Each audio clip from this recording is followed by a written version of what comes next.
What makes violent scenes stand out and not be boring? Is it the blood, sweat, and tears you sprinkle on the page? Or is it the way those scenes are described? Today, we're diving into 2 ways to write violent scenes, so be sure to stick around. Let's get started!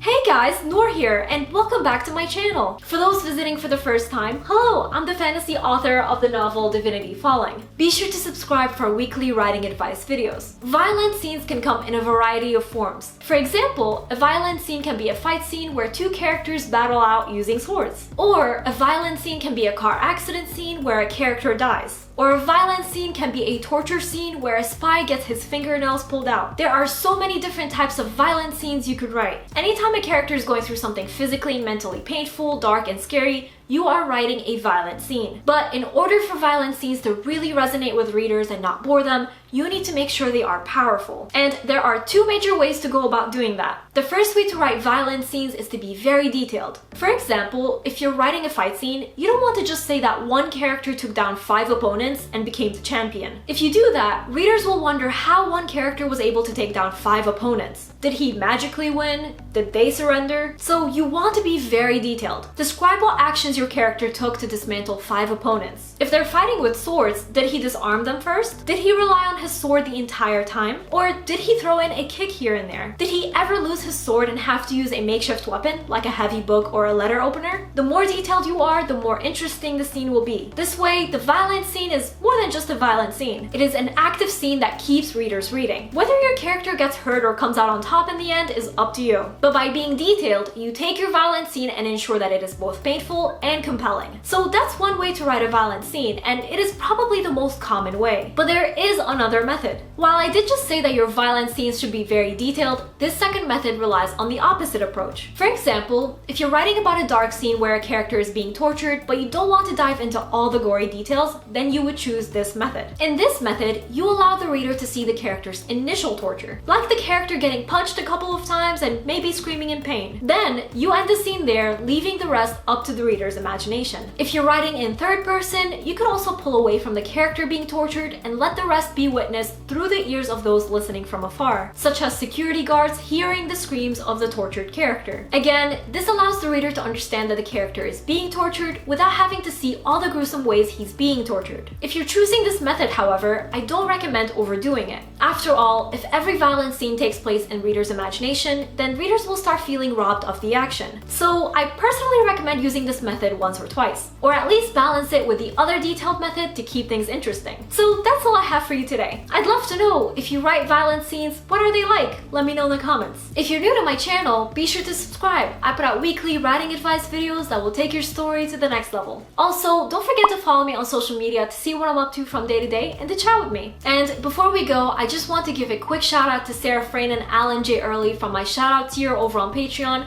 as well as all my amazing patrons. Thank you all so much for your support. I really appreciate you. And remember, Nour for president!